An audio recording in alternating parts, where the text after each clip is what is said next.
বন্ধুরা আজকে মন পুরা খুশি বুঝছো, মন পুরা খুশি কারণ মাসি আর পম্পিয়া নিমন্ত্রণ করছে এক ঘরে। আর দেখো না আইটেম কি বানাইছে, যা যা ভালো পাই সব বানাইছে আমার লিগা।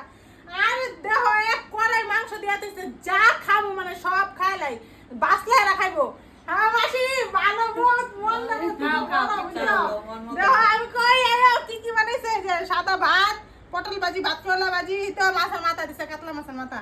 এই যে দেখো লাউ লাউ দিয়া ডাল বানাইছে, লাউ ডুকা দিয়া। এই যে দেখো মাছ, দুইটা মাছ দিছে, লেজাও দিছে, পিসও দিছে। এই যে দেখো মটন, এই যে দেখো শুকনা মাছের তরকারি, এই এক গামলা দিছে। এই যে আম কাটতে রাখছে সালাদ, এই যে মিষ্টি, এই যে টক, এই যে দেখো ঠান্ডা দিনা দিছে।